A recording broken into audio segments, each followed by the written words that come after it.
You are listening to an All Games Radio Network broadcast of allgames.com.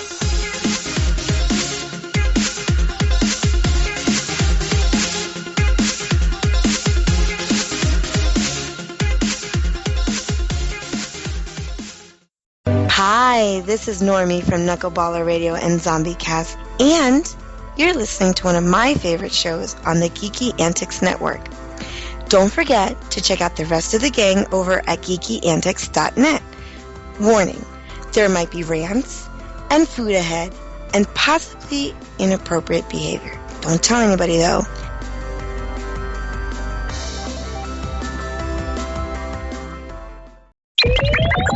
Tiny, whiny tea time.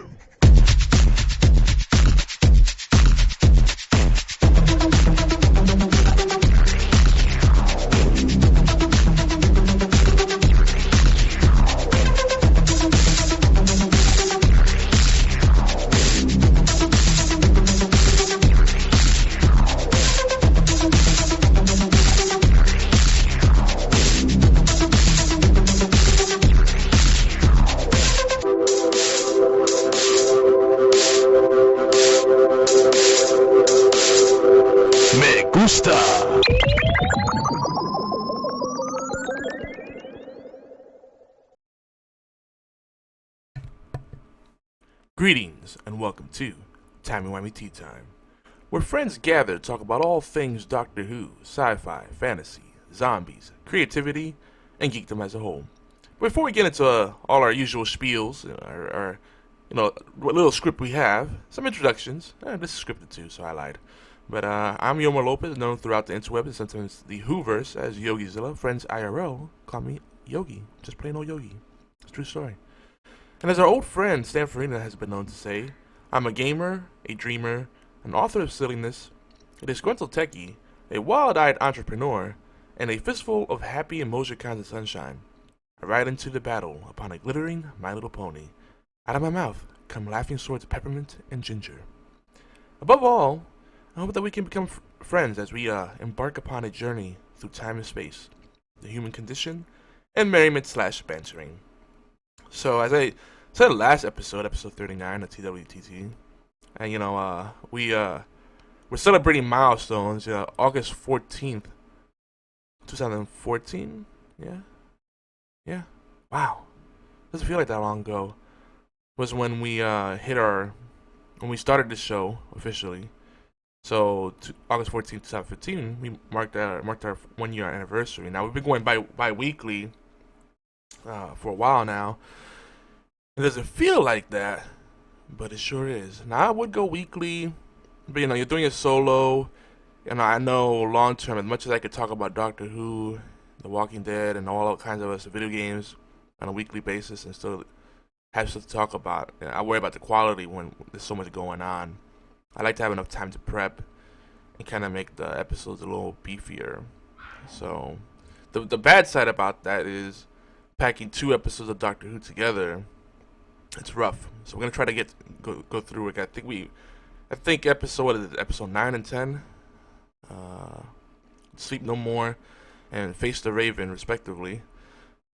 Both are pretty noteworthy, I would say. Whether you think they're good or bad, that's subjective. But yeah, I'm solo. It's official. I am now flying this thing by myself. So I'll try not to rant too much. Let's talk about what we have planned today. First half of the show we're gonna have, before we go deeper, where we do little quick little tidbits, and kind of do some housekeeping and whatnot. Introduce you to our show and some things going on the Geeky Antics Network and our partner networks like allgames.com and whatnot. Then we'll do Who's Who, talking about why Doctor Who's so special to us. Then Who Knew, where we share our Whovian and geeky news. There's some quick headlines there today. And then our main event, Doctor Who Talk. Today's theme is The Doctor is Angry. That's the best I could come up with. I think that's a good thing to hone in on. We're getting some emotional range from Peter Capaldi's Doctor. I'm a big fan right now. I know a lot of people still not sold, but I'm happy, and I hope he has a good tenure as a Doctor. I think he's really coming into his own. The BFT in the chat says, angry Doctor is angry. Yeah, about sums it up. Let me check the All Games chat, make sure we got, I'm not missing anything here. Now it's hard for me to keep up on both chats, so if you're in All Games and you happen to be listening and not talking about random stuff like how to relace your shoes or wrestling or whatever else everybody's talking about these days, come on over to twitch.tv/geeky antics. That's twitch.tv/geeky antics. That's the main chat. It'll be easier for me to interact with you guys. Second half of the show, we'll have our tea time tidbits. There'll be some recaps over the last segment, and we'll also have some other goodies to talk about, some more shows and whatnot. TTT, tea time tidbits. I'm kind of right. It tickles me. TTT, tea time tidbits. Try saying that a bunch of times over. I know I can't. I'm not gonna even try. Then we'll have the Gamingverse, talk about video games. Video games. You know, there's lots of video game stuff going on right now. I don't know why, but the industry always insists on bundling up a bunch of games at the same time. So all these great releases in the span of like 2 months, really. And they have 10 other months to work with. I don't get it. Do they think the people just come across a buttload of money during this time? Who knows?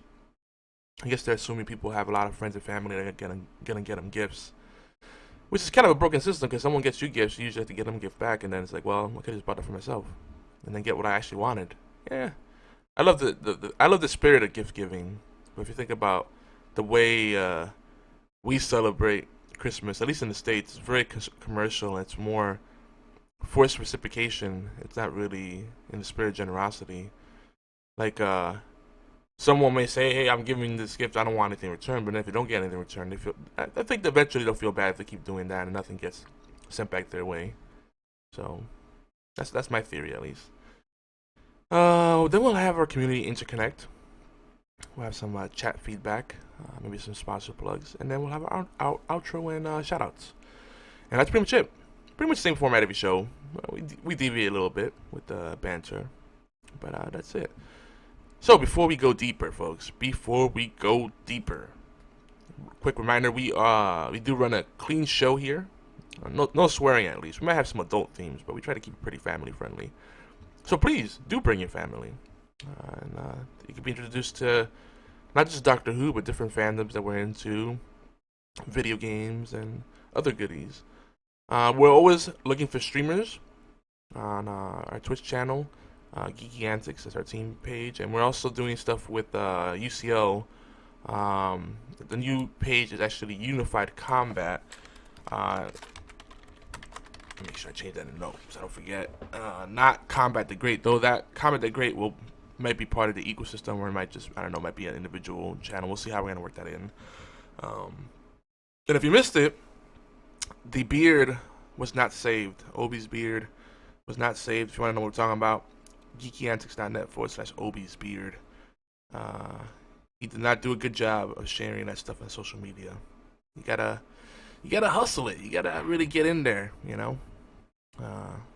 That's the whole point of social media, is being social with it. Put stuff up on Instagram, Facebook, and not just do it once, not a one and done thing. You gotta keep sharing it, different text, different pictures, tag people, get conversations going, get people to share as well. But his wife beat him in the social game, and he had to shave the beard. Folks, we offer services. We're not just a network of podcasters and streamers, but we're also a network of game designers, voice actors, writers, marketers, social media strategists, everything. So if you're in need of services, we're very competitive and we're experienced. We have a bunch of people within our referral network. Then they don't work for Geeky Ants Network, but they are featured through us. So they're part of our referral network. These are, I guess you say, pre-approved, pre-screened service providers and fully endorsed providers. You check them out at geekyants.net/services. So I know this is the moment you've been waiting for. The moment you're waiting for right now. Not later. Not right now, later. That doesn't make sense, but that's okay. Right now. The TWTT word of the day. Which, again, comes to us, no surprise here, from dictionary.com. And it is, there was a lot of good words. There's always a lot of good words. I think one of them was superfluous, which I always mess up. I always butcher the pronunciation of that. And what was the other one? Oh, there was another one that was kind of like a mix of magnificent and super. But I like this one. I just went with this one. This one drew me in. Magnanimous. It's an adjective which means proceeding from or revealing generosity or nobility of the mind or character, etc. Mind, character, etc. Example: magnanimous gesture of forgiveness. It can also mean high-minded or noble, as in a just and magnanimous ruler. That's usually the context you hear it in, like a monarch or something of the sort. Quotes. One quote here from dictionary.com. They are magnanimous people, and magnanimity is fundamentally the only thing that matters and that gives us distinction here on Earth. There are only two classes of people, the magnanimous ones and all the rest. And when you reach my age, you have to choose. You have to decide once and for all whom you intend to like and whom you intend to despise. And that's from Marcel Proust, 1871 to 1922, translated by Lydia Davis from the Swan's Way work, 2003. The origin of magnanimous it can be actually traced back to Latin terms magnus, meaning great, and animus. Animus? Isn't that the Assassin's Creed thing? Yeah, look at it, it's coming all together. Animus, which means soul, spirit, mind. And it entered English in the mid-1500s. 1500s. Wow, I don't know why I'm with that. Well, I do know why. I have a cough drop. Actually, not a cough drop. It's one of those vitamin C thingies. It's pretty delicious. It's like orange juice in a pill. So, I apologize in advance. Mr. Sun, what's going on? So, folks, again, we are usually live on allgames.com and twitch.tv/Geeky Antics every other Saturday. every other Saturday. At noon Eastern, 5 p.m. in London, 4 p.m. in Madrid. And if you missed the live show, you can tune into YouTube. That's youtube.com/Geeky Antics. We usually get the videos up same day. Though lately, YouTube has been weird with the uploads. I don't know if it's a Twitch thing or a YouTube thing. It's been weird across the board, actually. So the video uploads have been slowing down a little bit. It's kind of a frustrating thing, but it reminds me why we're not focusing on YouTube as much. We do have a lot of old content out there that's great, so don't keep checking back. We also I'm trying to get more in the habit of sharing playlists from other channels in our network.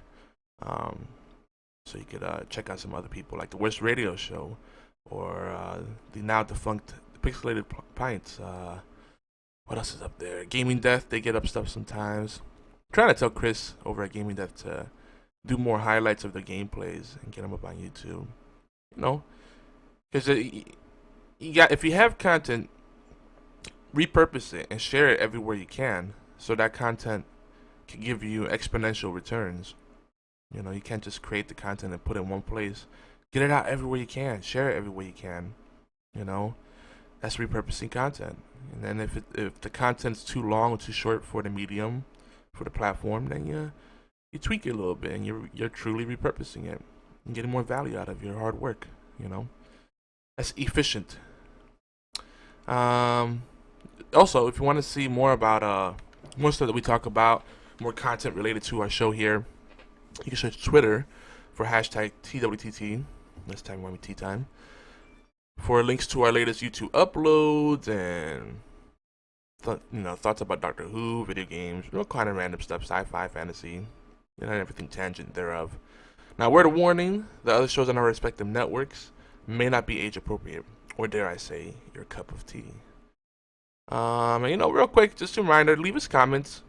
It's such a simple opportunity, and I kind of nag about this because the way we have comments set up, you don't even have to log in. Now, if you log in, it's better because you earn points and stuff. And People can see that you've been on, and you know, you can get to interact and message people and whatnot.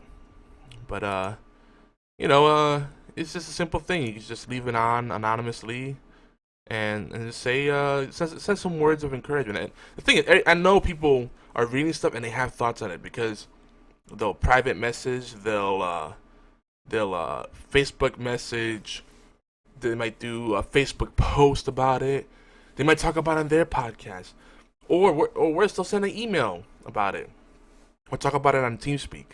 TeamSpeak is the worst. TeamSpeak or Skype, any voice chat, because you have these great conversations. It's like, well, that's great, and I'm enjoying this conversation, but let's get other people in on it. So if you have thoughts, you don't have to be a great writer. Just 3 to 5 sentences, boom, and then that's how you can create some more value for yourself and for everyone else involved. Don't be greedy with your thoughts. People may want to know what you have to say. So, and Mr. Sun says he can't wait to get his new PC up and running so he can start streaming, and he loves Doctor Who. Oh yes, we're with you, buddy. I know the feeling too, because I just recently rebuilt my computer, and it's definitely much better than what it was. But I'm running into some kinks here and there. We'll figure it out as we go along. It's a process, because I'm not just rebuilding it to game, and surf the web. I'm also, doing podcasts and streaming and video editing and composing music, and I'm messing around with some chiptune stuff and crazy. OB is streaming, and he says the beard is coming back. Aw, snapshot.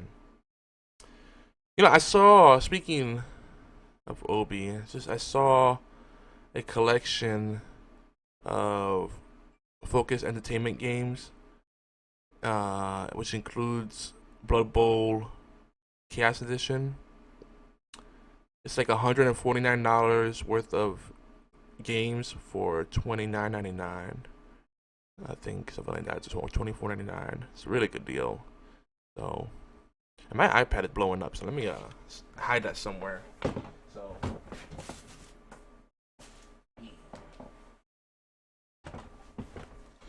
yeah, muffle that sound a little bit. I'm not gonna bother. I should probably just turn it off. Yeah. Ugh. Now I'm multitasking. All right. And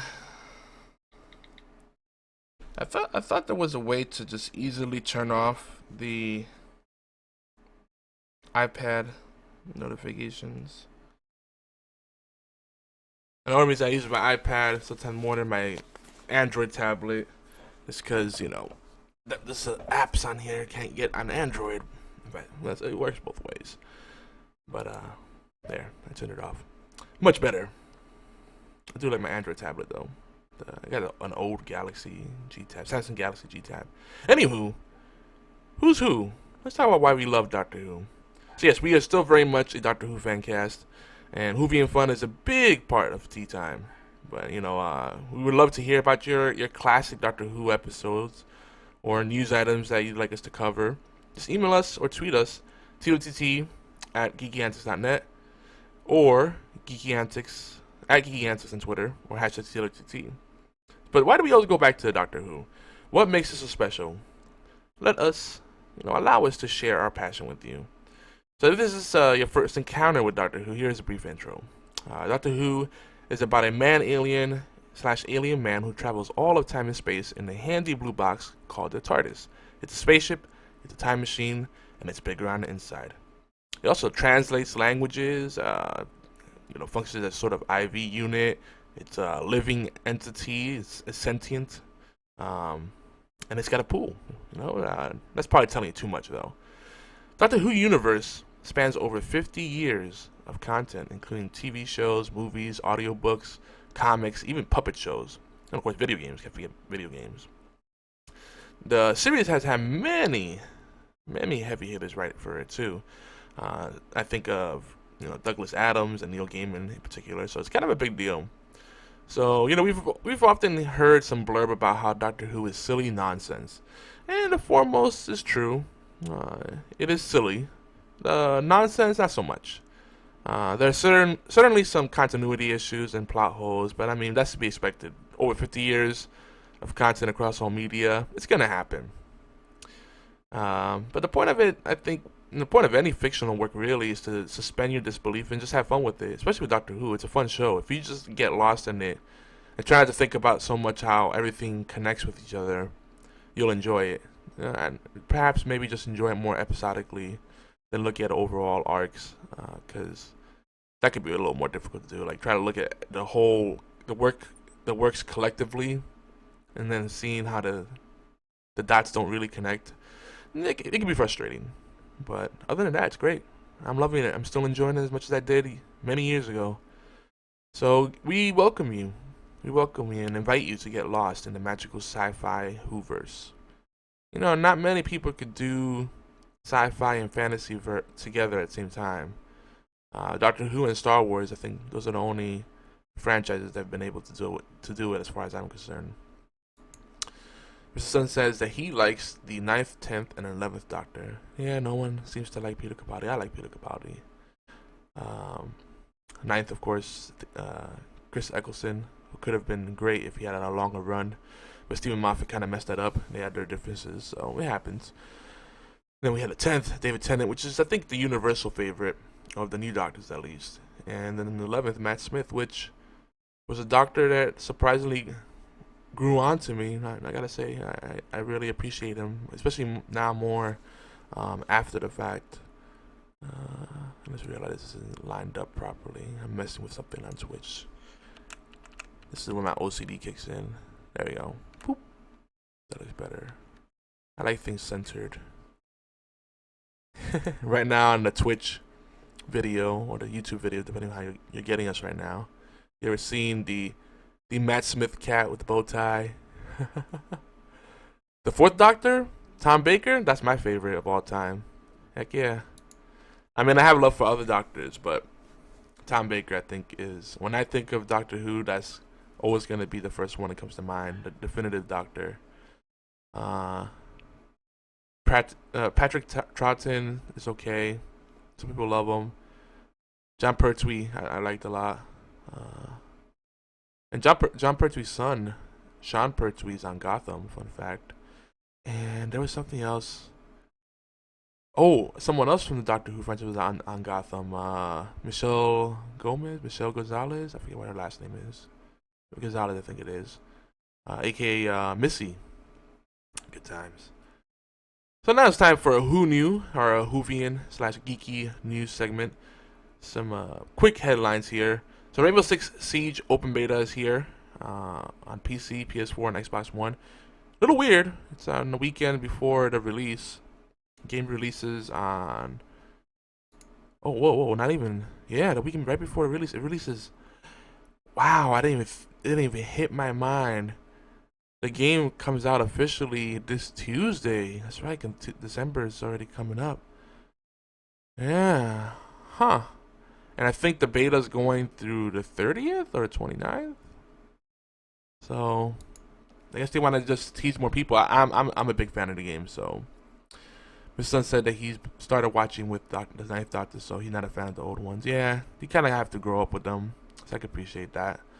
Old Doctor, classic Doctor Who is a little slower paced, a lot more on the science side.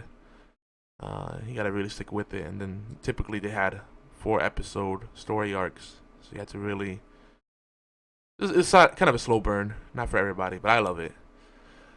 So last Sunday, what was the last Sunday? The 22nd, November 22nd, 2015, frame of reference. The Xbox 360 turned 10th anniversary for the 360. Kind of a big deal. And they're still supporting it pretty much. Ooh. Excuse me. That sneeze snuck up on me. I wasn't quick enough. But at least I moved away from the mic. Apologies. So yeah, 10 years of Xbox 360. Might be one of the longest runs for a console. I would say it's the longest run for a gaming console that's still being fully supported. And when I say fully supported, there's still games coming out for it. They're still integrating it into the ecosystem that Xbox Live has become, or the Xbox brand as a whole has become. They're still releasing free games with gold on it, and then so much so that they're making the Xbox 360 backwards compatibility. So when people do decide to move to Xbox One, they'll have those games waiting for them. But I don't think that detracts from the 360 platform. So Microsoft's doing it right. Because the original Xbox had a bit of a short run, if you think about it. But the 360, wow, to leave it. It doesn't even feel like that. So 2005, yeah. Actually, that's crazy. And what's even crazier about that, on the cusp of the Xbox One coming out, that's really when they finally started pushing that system to get out the most performance and graphical power out of it. Like GTA 5 looks great on a 360, so considering it's a 10-year-old system. Now, all right, to be fair, they have upgraded the processor. Some of the specs have been upgraded here and there. Not huge upgrades, but yeah, so BFT's saying it's not. He wouldn't say fully supported. Now that's my terms for fully supported, because there are systems that they'll support it to a degree, but they won't release new games on there. Yeah, so games are coming out with no features left, with features left out. But those are moot points, because Black Ops 3 and on 360 and PS3 don't have a single player. They took out the campaigns. And to that I say, who cares? Who's playing the campaigns on those games? Those are multiplayer games. Go play online. That's what I say. That's for me, at least. Now they probably should price it accordingly, but I feel like they're still investing into the platform. Whereas there's been other systems where they may come out with 1 or 2 games here and there, like the PS2. They had like 1 or 2 games come out here and there, but 360 is still getting a lot of new games coming out on there. They may not be the full releases, but I think it still has a good year or 2 left before they finally, get to the point where it's like, all right, we're not going to push for any more new games or updates here. I mean, they even have updates for it. They updated Smart Glass. They updated the UI. So they're still supporting it. Still sending out patches, Yeah, the last generation console did last much longer than the generation. Most only lasted 3 to 5 years. That's what I'm saying. This is definitely the longest. Now, there's other ones that have lasted long, but they were underground systems, where they'll release things here and there. It wasn't like the peak. The 360 definitely has peaked, just like the PS3, but it's still, they're not even on life support. I feel like if you gave someone that as a 360 as a gift, it's a perfectly serviceable console, because they can play tons of games on there, and there's lots of things they can do there. So, but yeah, gaming consoles usually you're looking 3 to 5 years, 6 to 8 if you're lucky. Whereas a gaming PC will last you a lot longer. PC Master Race, just saying. I tease. We're gonna keep that theme going. Star Wars Battlefront. After being slammed, particularly by the idiots at Forbes, that these guys do not understand the gaming industry at all. I wouldn't trust a Forbes article about gaming for anything. I read it and it started giving me some second thoughts. I almost canceled my pre-order, and I don't have money to throw around. I mean, it's Christmas time. I got bills to pay, family, to feed. I had to be choosy what I get, and I have to say I'm glad I did not cancel my pre-order, because Star Wars Battlefront has been getting rave reviews, and I'm loving it, absolutely loving it. Just the fighter squadron mode alone, which isn't considered the main mode, I am really enjoying that. It feels really good. It reminds me of Wing Commander back in the days. And BFT's taking a jab at Xbox. It's funny how most PS3 owners have moved on to the PS4. Yeah, because PS3 sucked. But the 360 owners are still reluctant to move on to the Xbox One. And I think that speaks more to how good the 360 is. I still fire it up here every now and then. I think just this console generation as a whole there's no real compelling reason to upgrade right now. If I didn't have my Xbox One, I could probably wait another year or two before I got it. You know, because I have a PC, so like I don't feel like I'm missing out on anything. Now, that said, you know, I think this year's really like, especially this holiday season, is when we're finally seeing games that are worth, you know, they're a system seller. Let's just say that. But I don't think we're really gonna get to that point until I think starting February next year. Battleborn comes out. Then in March we have Doom 4, The Division. Those are games that I'm anticipating. You know, most of the stuff that's released this year, I'm like, I'll take it or leave it. My game of the year this year, I would probably say Rainbow Six Siege. Maybe Star Wars Battlefront right behind it, or on the same level.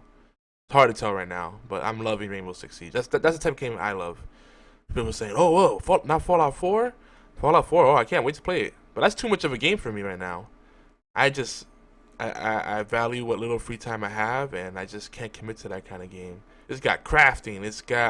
You can build your own town, and man, a lot of hate for it. Battlefront. It's a great game. I'm loving it. But I guess it's not for everybody. To me, is if you have the need for fast-paced shooter, you know, there's only so many answers. You could do Call of Duty, and I emphasize duty. You could do Halo 5, which is a great game. I don't want to take anything away from Halo 5. Or Star Wars Battlefront. Those are like the real options right now. For like that arcade experience of shooter. Now for tactical shooter, you gotta go with the Tom Clancy games. Division when it comes out. Rainbow Six Siege, I love it. I love it. Absolutely love it. Anyway, I may have mentioned this before. I know I did. But if you want to get your Doctor Who fix on, they do have Doctor Who content in Lego Dimensions. And it's been going on sale. I think the cheapest I saw it was $60-$70 for the starter kit. It's a multi-platform game. It's basically doing what Disney Infinity is doing, and also Skylanders. You know, it's collectibles, and you can play with them in game. The bundles usually go for like around $100 plus tax. But so if you get it for $60-$70, it's not a bad deal. Tempting, but I know that's a money pit right there, because you're gonna want to get the collectibles, and you know, what is it, like a 3-pack is always like $10, $20, $25. They always have like, I feel like they have these sweet spots. I think usually what they do is like individual figure $10, you know, like $9.99, and then like a 3-pack is like $20, like $19.99 or $24.99, something like that. It's like the market has set the rates on those things. I don't know what they're going for right now. I might be way off, but you know, you do have the extra value of being able to play with them in a video game. So there's that. So they're collectible and they're also playable. Unlike like the pop figures, the Funko Pop figures, they're really cute and everything, but you're spending what, $10-$15 per figure, and then it just sits on the shelf. Not really my thing. I don't have the space for that, and I don't trust my family with collectibles sitting around. I only have a few collectibles, and I keep them up in boxes where they're safe. People still playing Fallout 4 though. They're playing it hardcore. So if you're wondering where your friends are at, probably playing Fallout 4. Though right now, I've seen people being split up to Rainbow Six Siege, and of course Star Wars Battlefront. And that's it. That's it for the news. Let's just jump right into it. Let's talk about Doctor Who. All right, we have 2 episodes in the bank since our last show. Sleep No More and what is it? Something Raven. Face the Raven. Jesus, brain fart.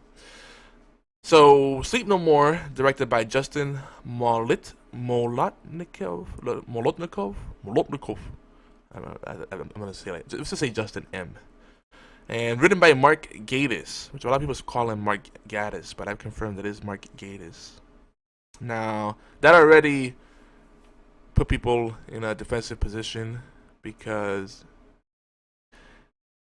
he doesn't have a good track record. He's a huge Doctor Who fan. He's totally a Whovian. You could tell he really loves Doctor Who.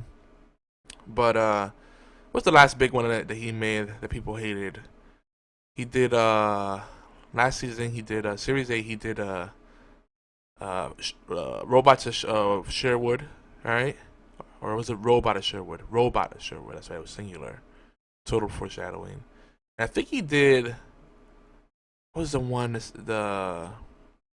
the things that go bump under the bed? I think he did that one too. And people hated those episodes, but I didn't think they were bad.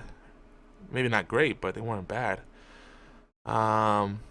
So this, you know, and by the way, there's gonna be spoilers ahead. If you wanna skip it, you know, skip it ahead about 20-30 minutes. I think that's all we're gonna need to talk about these episodes. I also I mentioned to talk about the video games. And before I forget, Dungeon of the Endless has a new update, a free DLC. Oh, I gotta stream that. I love that game. Such a good game. Dungeon of the Endless. Make sure you check it out. One of the best games out there. One of my favorite games of all time, I would say. Best game last year, Sound 14. And there's nothing to really compare it to. That's how good it is. It's its own thing. It's cool. It has a little bit of different games, but anyway, we'll come back to that. So Doctor Who. So Sleep No More. We open up with a scientist, doctor type dude. He's got thick glasses on, and he goes, what was the exact quote? He said, "You mustn't watch this video. You mustn't watch this." But you know, but then he goes on to say, "But if you are gonna watch this, you know, blah blah blah blah blah," and he says that you know, it's found. He basically says it's found footage. You know, it's all recorded from the perspective of the videos, the cameras on the ship, and the helmet cams. And he mentions that there was crew. There was past tense, not anymore. And kind of really sets your expectations of what's gonna happen. I think they gave up way too much from the beginning, but I do like the whole premise of found footage, and I think this episode has a good setup where it could be really scary. They didn't quite deliver on it again. So a lot of people crapped all over this episode because it felt like a recycled episode. It felt like they just redid the underwater base thing, but now in space. It's another kind of siege rescue type episode. I can see that. They definitely recycled some sets, but they gotta save money somewhere. That's how I've noticed with Doctor Who, especially nowadays.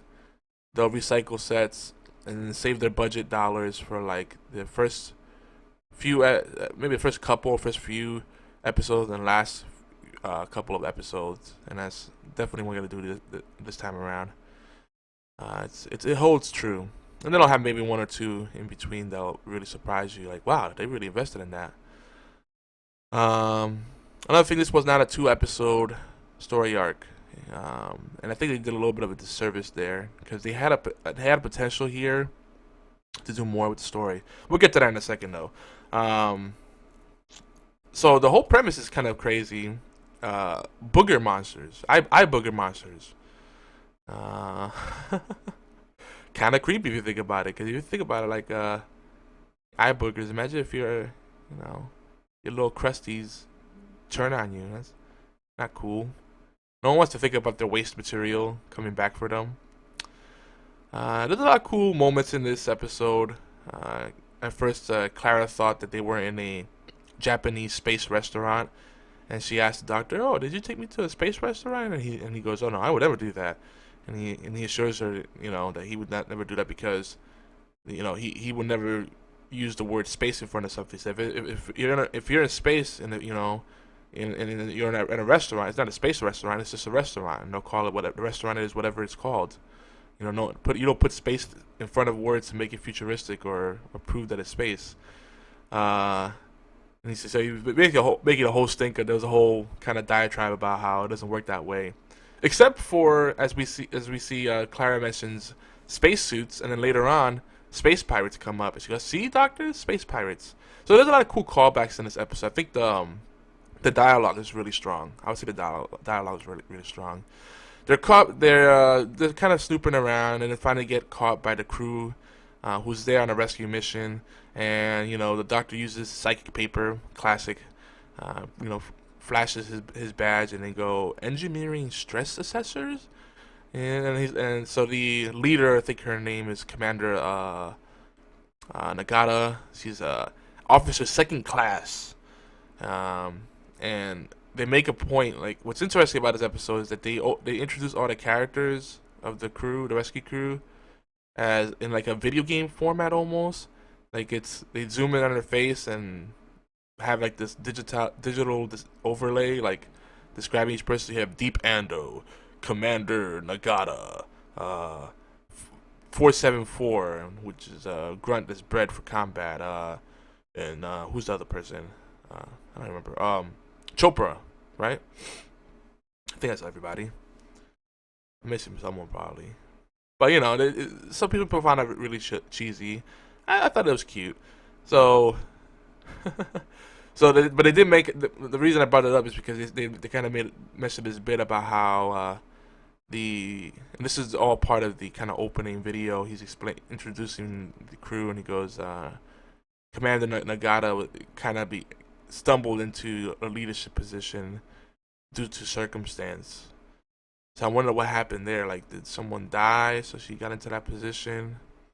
Which is interesting because later on in this episode, and it's actually pretty early on in this episode, they find a kind of hologram projection that says, it's like some propaganda. It goes, it's a recording. It goes, we are in a great time of prosperity and peace. And what's the name of the place? Trinity? Trident experiences an age of peace and prosperity. But if they have peace and prosperity, then how did, I don't know. I would have liked to see more of her backstory, and I don't know if I maybe missed it. The same video goes on to say that a third of our lives is spent sleeping, and time is money. So Morpheus, this thing. Morpheus is the answer. What's Morpheus? Anyway, back to the engineering stress assessors. So they get grilled by Commander Nagata, and I'm bouncing around a lot. But there's actually quite a bit in this episode. It's quite a bit of interesting stuff to note. So they get grilled, and they go, we're here to assess stress. They're trying to wiggle the way out, and then she pulls rank and goes, well, you're under my commands. And the doctor doesn't like that. He's like, no, I command myself. And this comes up again later. They kind of bump heads. It's a power struggle and whatnot. I like how they play the song Mr. Sandman a lot in this episode, because I don't know, I like that song. I always find it a little bit creepy. Wow, must be some dust floating around or something. Excuse me. So again, it could be so creepy. They could have really gone with that eerie atmosphere. I don't think they played it up enough.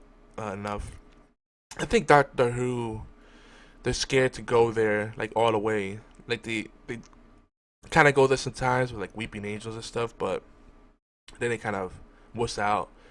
I can understand why. They're trying to keep it accessible, but man, if you just think about some of the stuff and then take away some of the camp, the very deliberate camp, man, they can have some really scary stories. Maybe a movie or something. That'd be kind of cool. So they didn't really have a name for these creatures. They're running from these creatures. They quickly encounter them. They had to run into a room and then lock themselves in. And the creature reaches out and his arm gets stuck in the door. Of course, it's a motorized, kind of blast door kind of thing. And his arm gets trapped. And then when it gets trapped, it gets cut off and it just breaks away into dust. They don't have a name for them yet. Later on, Clara comes up with the name Sandman, and the doctor's like, no, I do the naming around here. he's like trying to really like assert himself as the leader and the shot caller. I don't know. I think he's feeling like emasculated or something. And it might just be. I don't think it's just a theme in this episode. I think it's just something that's been going on. it's an ongoing thing.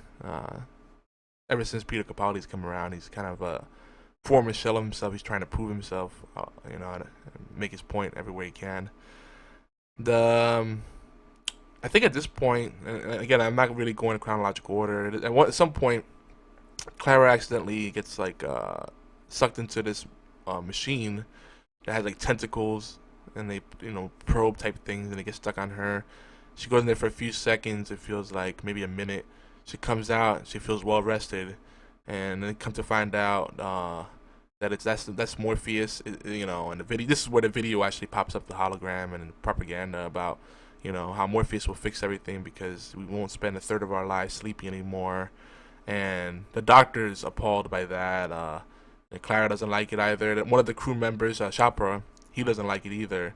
And then the doctor throughout this episode says, sleep is a beautiful thing. Every sentient being sleeps. It's something that's very necessary, and we shouldn't take for granted. Of course, he goes, every sentient being in the universe likes to sleep, but not humans, because they're greedy. It's like, man. So he's not very happy with human beings right now. It's interesting.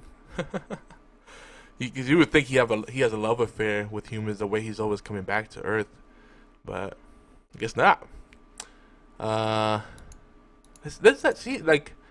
thought there wasn't much to talk about, but the more I think about it, there was a lot to talk about in this episode.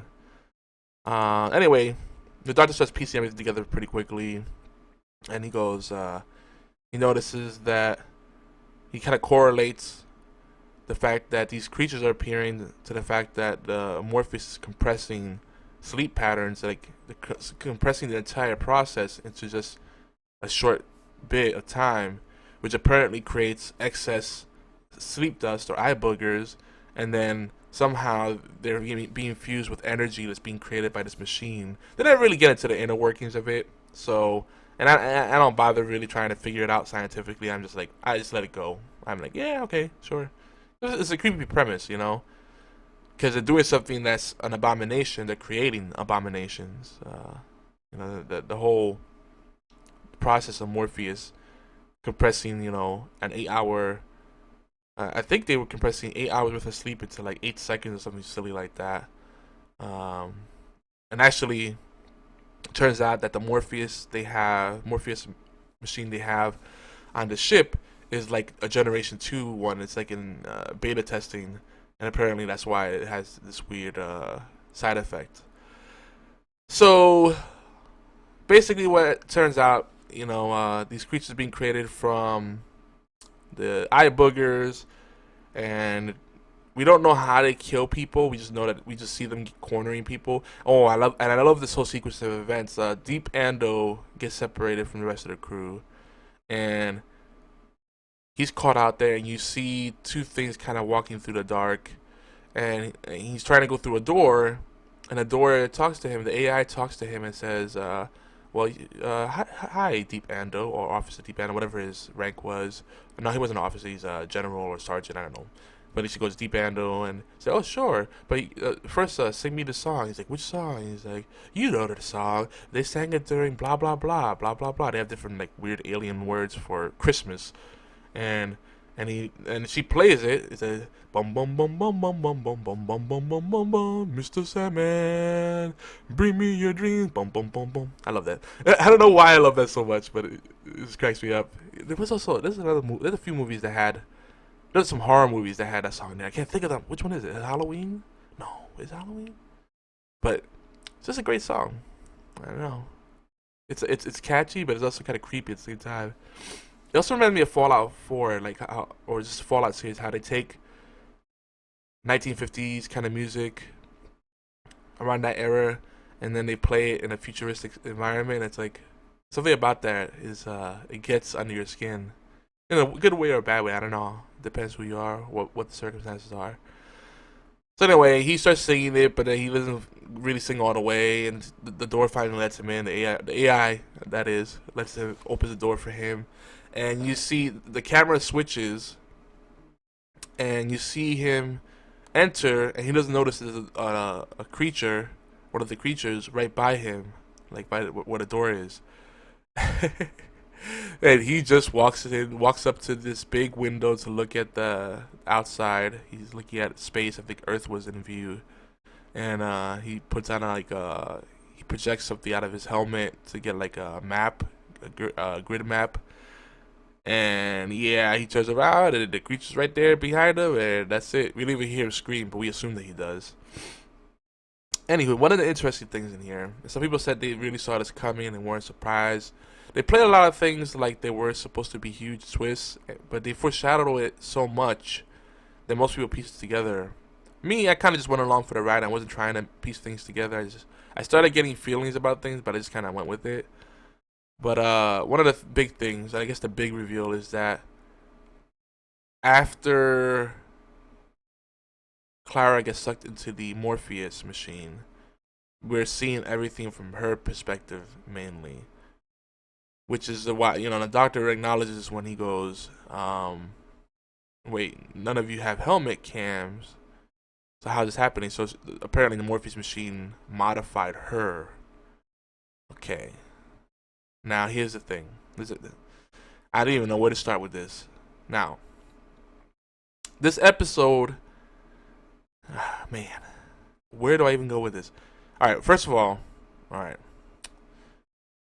keep that in your back pocket for now. So we're seeing everything mostly from Clara's perspective, and we knew this before they even revealed that, because every time we see a scene, this is all done in a found footage format, a la Sinister, one of my favorite horror movies of all time.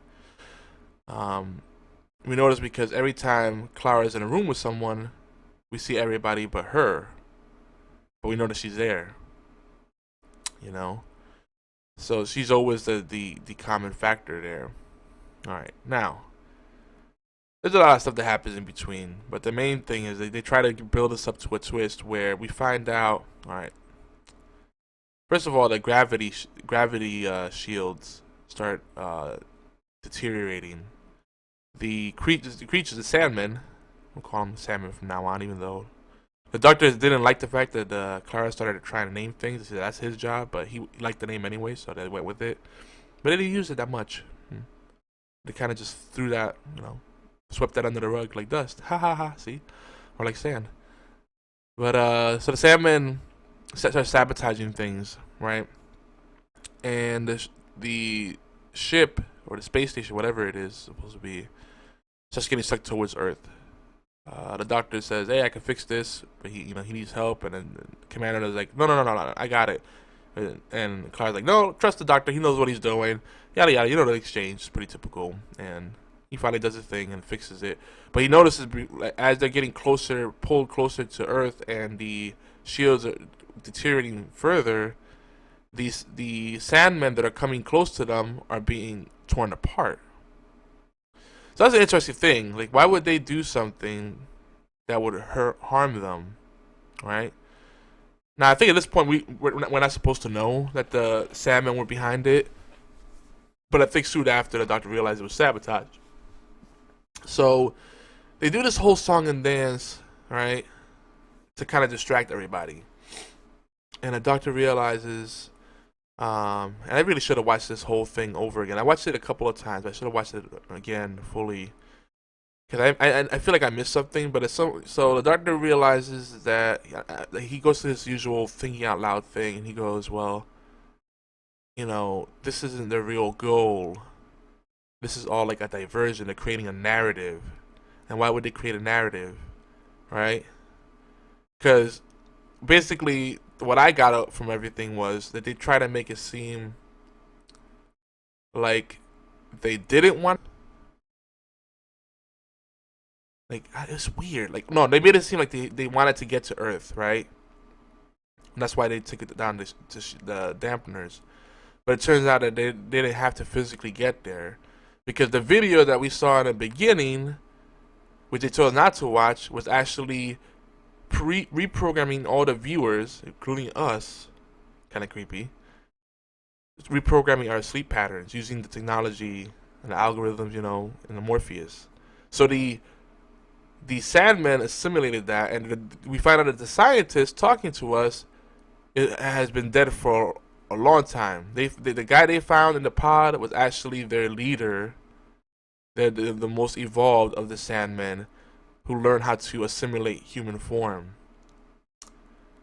So the Doctor gets away, and I think the whole crew perishes at that point. Did anybody survive? I don't remember what happened to the crew. That's bad. But the bad guy gets away. Not the first time it's happened in Doctor Who, but the bad guy gets away. This is the thing that I think is crazy. They set up such a cool premise, right? So now wherever this signal is being sent, right? We're assuming that they just needed to get the ship close enough to Earth to be able to send the signal down and relay the video to as many people as possible. Those people will eventually become assimilated and then propagate the video into other places. It becomes like this really crazy, this cockamamie, The Ring kind of thing, where you don't watch the video. Oh, too late, you watched it. So I like that. Like, oh, they had a lot of good stuff in here. They just didn't follow through with all of it.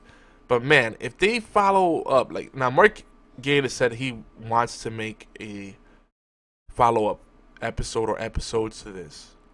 And I think it needs to be, regardless of how you feel about it. The setup, there's too much here for them to leave it alone as its own thing.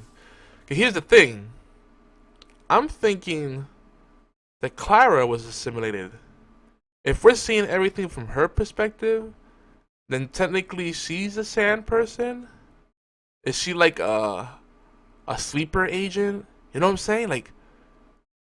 And if that ties into what we're about to talk about in Face the Raven, man. Think about that.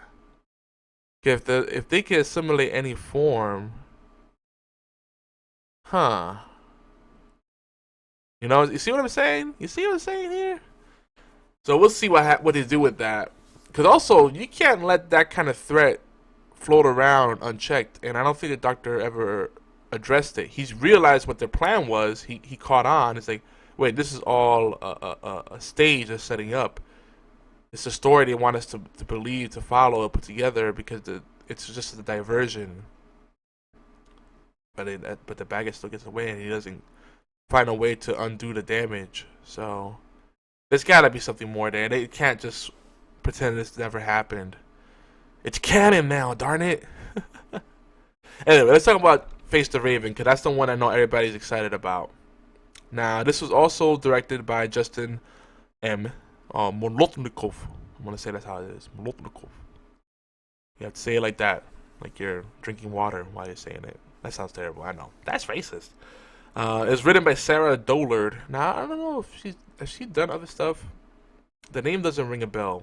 I try to pay attention to who writes the episodes, but I guess we'll table that for now. But here's the important thing. So local knowledge, aka Rigsy, is it Rigsy? I want to say Rigsby, but it's Rigsy. I'm pretty sure is back. You may remember him from the Shadows episode last season, series 8, like the one where the shadows were coming to life. People were becoming shadows. That was really cool. I like that one a lot. And he's a pretty cool character. He's like a British Chris Brown. They brought a little like flavor to everything. But we never really got to know him that well. They actually they kind of made him seem rather dumb, but resourceful, because that's why the Doctor called him local knowledge, because he knows what's up in the hood, yo. But what? So basically, quick plot here. The local knowledge has the worst tattoo ever. People tend to get bad tattoos. It's a choice that a lot of people end up regretting, because they think, oh, it's just something to do, and then they get a tattoo and they're stuck with it, and it's terrible. So he calls Clara in the TARDIS. The Doctor's like, he hears the phone ring, and he's like, what? You get that. And he's looking at her, like, staring at a hole into her. He picks up the phone, and he's talking about this tattoo. He's like, oh, I told you to call this if you had an emergency. He's like, well, it is. You have to come and check it out. But he doesn't say much more than that. He says, just come and check it out, trust me. Because I don't remember anything. I don't remember getting it. It's like, well, maybe he just got, they're just thinking, he just got drunk and, what everybody else does, get a tattoo. What I like about this episode is right out from the beginning, they grip you in. Yeah, the Doctor and Clara walk through the doors of the TARDIS, and she's bragging about how she rescued the Doctor from a sentient black thing, I think she said. And the Doctor doesn't want to give her any credit, no pat on the back from him. But but to me he looks more troubled than anything else. Like he knows something bad is about to happen. And I've been seeing this look. Maybe I'm reading too much into it, but he keeps looking at Clara like, man, I really want to tell you, but I can't mess with time like this. Like I know I peeked ahead, and I'm not supposed to know this is gonna happen because he sees time differently than everyone else. He experiences time differently. So I wonder if he's troubled by something that he got a glimpse into. So I don't know. I've been seeing that a lot, and I think it's gonna lead out into the big season finale. Which, by the way, we only have 2 episodes left in the Christmas episode. And we know Clara's not coming back next season. All right, I'm jumping ahead. I know. But anyway, the Doctor goes on and talks about something about how they went to the second most beautiful garden in all of the universe, and they can't go back. I don't know if they got banned from it or if it got destroyed somehow, but there's little like backstory like that. I always wonder like these little things that we don't actually see happen. Will we ever go back to them? Would they be like shorts? Would they be bonus footage on DVDs or Blu-rays? Comic strips maybe? Like I would love to see these little backstories, these little adventures that are just frivolous. Because the whole thing is, as far as the TV show goes now, they always end up in a place, and they've kind of made a rule to it. Because before it used to seem like the Doctor was just very adventurous and go to random places for the funsies, and that kind of is still true. But now what we often see is the Doctor will try to go to a time and a place, and the time might be right, but the place may be wrong, or the place may be wrong and the time will be right, because the TARDIS takes him to where he needs to be. So it's this whole kind of thing about destiny, fate, and whatnot. So I just wonder how much of that is dumb luck, or just if it really is predestined, or what. It's crazy. It can make your brain hurt if you really start to think about it. So anyway, the Doctor finally comes, with Clara, and they look at the tattoo. And he's like, "That's very boring." And that's when the Doctor goes, "That's boring. It's a tattoo." Until he sees that the numbers change, and so it's counting down. Now, we don't need a doctor to do his analysis to realize this. If it's counting down, and the numbers go down once every minute, it's a timer. And what's going to happen at the end of it is probably not going to be something good. So the Doctor takes local knowledge to the TARDIS for the first time, and he looks at he scans him, and his face, his expression changes completely, and he's like, "Ah, snap!" And he goes to the TARDIS console, picks up some index cards that I think Clara put together for him. So to work, because he's not very sensitive with the way he phrases things. So he's going through the cards. I think one of the cards said, "Oh man, what would the first card say?" I wrote it down somewhere. It said something funny. It was something like I think it said, "Yeah, that was good, but let's try it my way now." Something like that. So he has these little index cards, these flashcards to give him phrases, so he can say things a little softer, a little kinder, soften up his approach. I just thought it was funny. So, oh, hey kitty, woo, what are you doing? My cat just, hi. What got you spooked? She just jumped up on top of the desk and is yawning in my face. Well, now. Hi, kitty. Go ahead, you can sit right there. There you go. What happened? I guess she just wants to be loved on. That was random. Anyway, what was that? I was not ready for that. Hi, baby girl. That's Blue, my baby. You know, I don't have the webcam on right now, but you can see pictures of her all over on my Instagram and stuff. You want to go on my lap? Come on. Here you go. Let me just. Okay, there you go. She wants to relocate herself. All right. Cats are funny. I love them. All right, so where were we? I completely lost my train of thought. Oh yeah, so he scans him, and then he's, breaks the bad news. Oh, you're gonna die. And the thing is, now instead of calling him local knowledge, he uses his real name in local knowledge. No, I don't accept that. You can't use my real name now. Don't use my proper name now. Don't be so formal. Because being so formal makes it seem even worse. And it's more serious. And it was funny because the doctor almost accepted his fate. It felt like he wasn't even gonna do anything about it, and until Clara was like, "We gotta do something about it." And then his tone changed completely. He's like, "Yeah, we will. We're gonna go over here. We're gonna do this, and we're gonna get him fixed."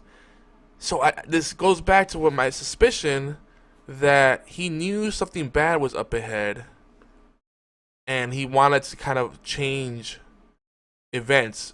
But the thing is, this is one of those things where it's a paradox.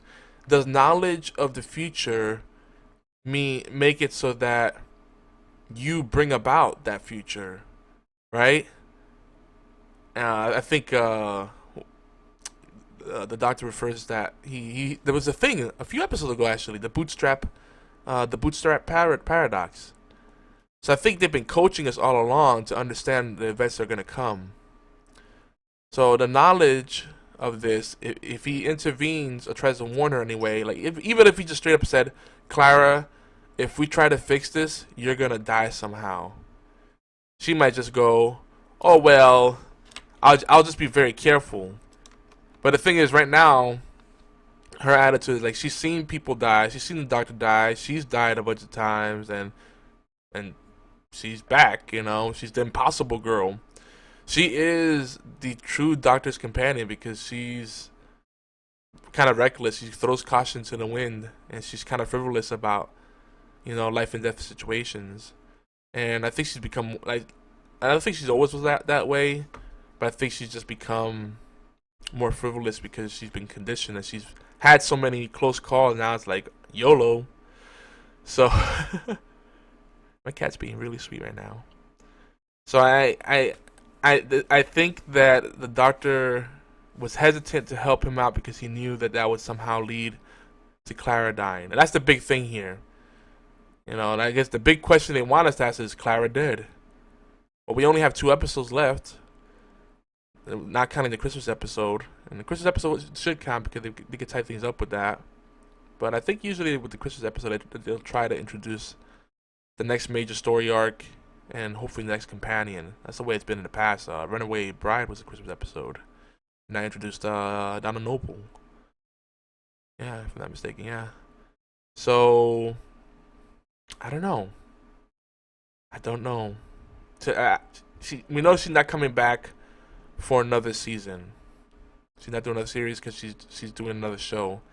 My guess is that she's not dead, but something's gonna happen and she's gonna move on. Or a bigger twist, if they tie in the whole the Sandman thing, Clara's not Clara anymore. So I think that's a stretch. Though maybe they didn't fully change her DNA, assimilate her just enough that maybe she becomes immortal or something. Who knows? There's a lot of ways you could go with it. They might even pretend that episode didn't happen. So, I don't know. But how does she die? She dies because in her haste.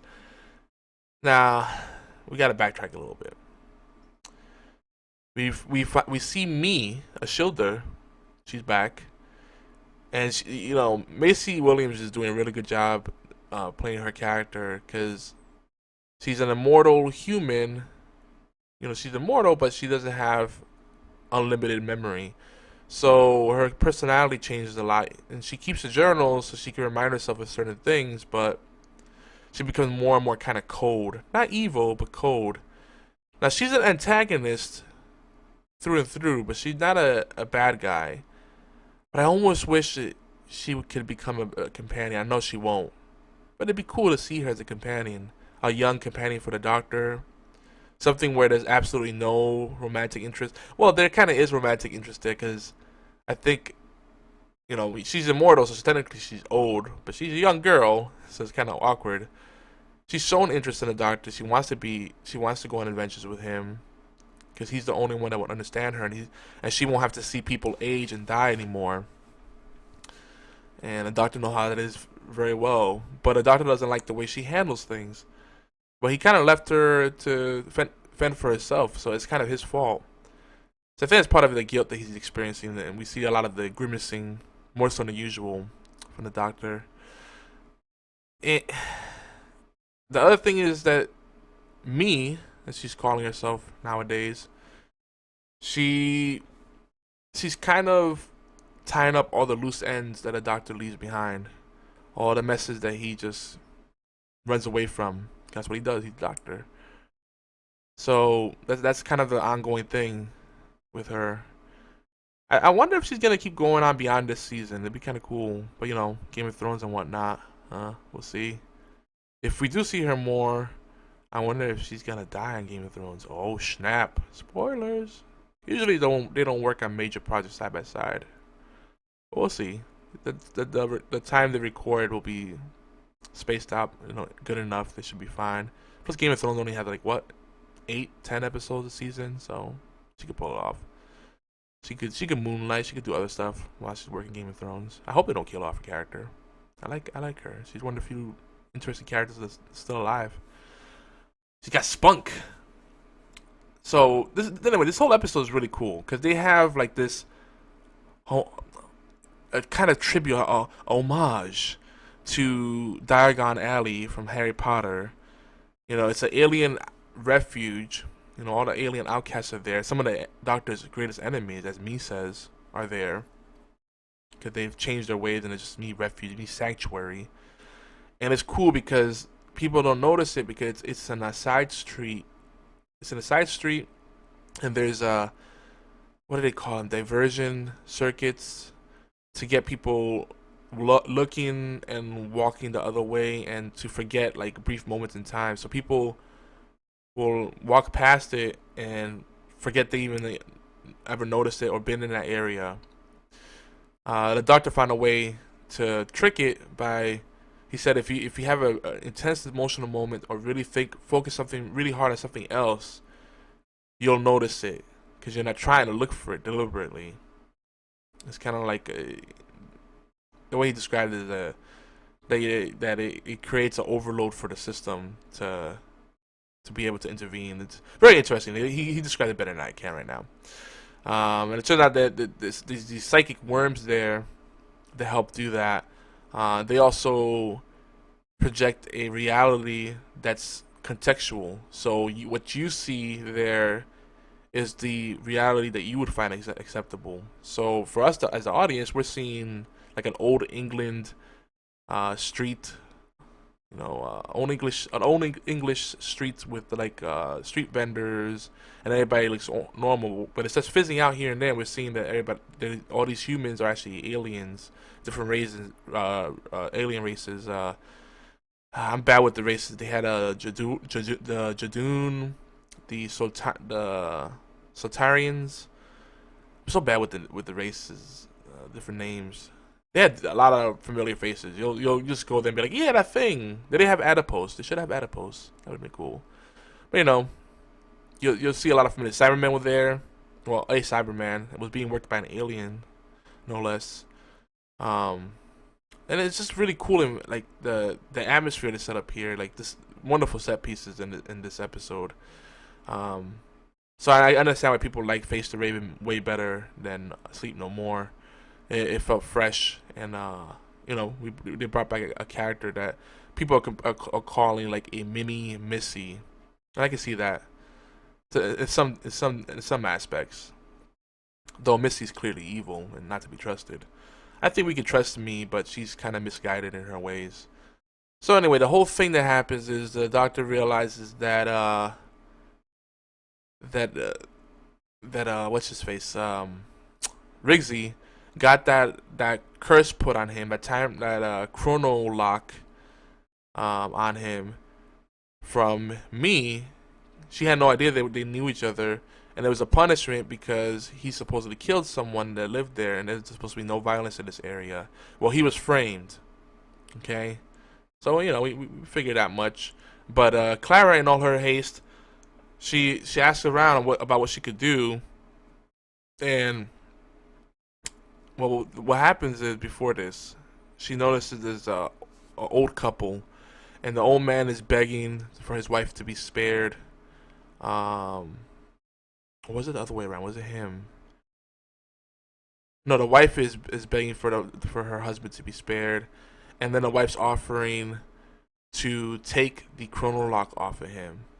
Now the reason he got the sentence is because he stole medicine. He stole some rations because his wife was sick. And she's very strict. She's become kind of cold. Not evil, but she's cold, so she just has this really twisted sense of justice. Well, if you break the rules, you have to die. And I can't make exceptions because then, chaos would ensue. So she needs to stand by her principle. That's how she feels. It's very cold, very calculated, no compassion, no empathy there. I think she feels a little bad, but she realizes that there's a greater good, or that's the way she sees it. So the wife begs for her husband's life, and he's like, no, I can't let you take the chrono lock off of me because, that would defeat the purpose. I don't want to see you die. The whole reason I did this to begin with and I got the chrono lock on me is because I was trying to save you. So, but then when he realizes the time's running out, he only has like a few minutes left, he seems pretty cowardly. He's like, all right, can you help me? Don't let me die. I gotta be there to take care of my wife. And I don't know if I almost felt for a second like he didn't really care about his wife. It was more like, I don't want to die. Seriously, I'm not ready. And I don't blame him. I mean, who's really ready for that? Like, if you knew it was coming, would you really just accept it with open arms? Maybe not. Most of us wouldn't. But I think he did care of his wife though, because he could have easily been like, yeah, take it off of me. So Clara saw that and she got the idea. Well, I could take it off of Rigsy, and I have immunity because me granted her immunity from the beginning. The doctor was insisted. Before I venture any further here, I want you to guarantee that no harm will come to Clara, that she has full immunity while she's here because she's a human in an alien area. So obviously she needs to have some kind of provision in place. So they did that. So Clara thought she could be tricky, so she asked a werewolf-like alien there, how does the transfer work? He said, well, if someone could give it to you, but you have to accept it, you have to ask for it, and then you could take it from them. But keep in mind, you can't trick the Raven, you can't trick the chrono lock. The Shade can't be tricked. The Shade is the Raven. So she should have heeded that warning, because they finally find the real killer and absolve Rigsy, but in transferring the chrono lock off of him to her, because she thought that would buy them more time in case they couldn't prove that he was innocent. She broke the contract that me had with the Shade, i.e. the Raven, and she could not do anything because the Raven has to claim the soul once the lock is on them, unless they enter into a contract through me. Pretty crazy stuff. So anyway, I'm not gonna get much deeper into it, but I'm wondering what's gonna happen. We know that Clara, I think Clara dying, we're kind of immune to it. Whether you like her or not, we can't feel as moved by it. I was kind of like, whoa, and the doctor was really angry. Like, he's determined to figure out a way to bring her back. But she's already died 5 times before, technically. Maybe 6, because she jumped into the doctor's time stream before and kind of messed things up there. She became the impossible girl, as that's the whole thing there. And she was supposed to die on the last Christmas episode, but she was rewritten. They added on a scene at the end to bring her back, because she was going to leave the show and then she decided to stick around.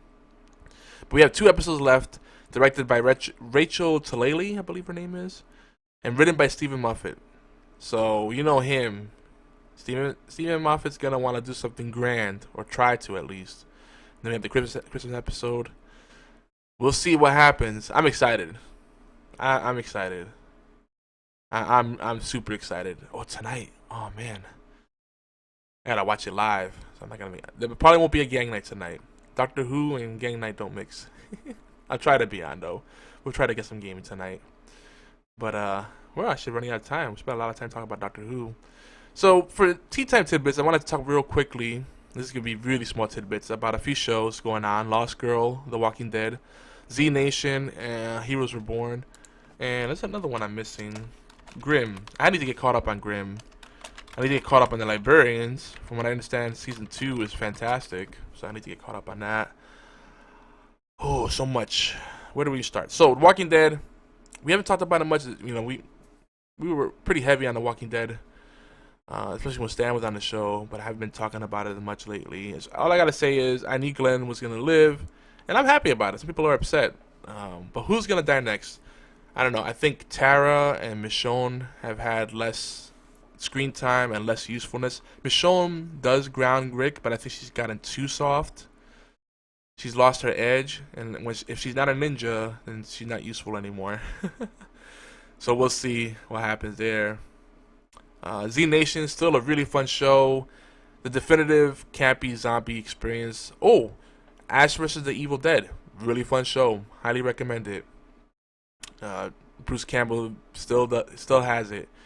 Heroes Reborn, people are hating on it, but I've enjoyed it. I think it's a nice tribute to what Heroes used to be, and it's a fun little mini series. So we'll see how they wrap that up. And a lot of familiar faces there too coming back. Matt Parker is, spoilers, he's evil apparently. Grimm, need to get caught up on that. I'm behind a whole season. That's a great show. And Librarian season 2, I hear is really good. Librarians, by the way, written by diehard Whovians apparently, and it shows. Though it reminds me more of Warehouse 13 than Doctor Who. That said, they need to have more Noah Wyle on the show, and I think now that Falling Skies is done, I think he'll be more committed to the show. I think he needs to be at the front and center because his mannerisms, just his personality, will really carry that show.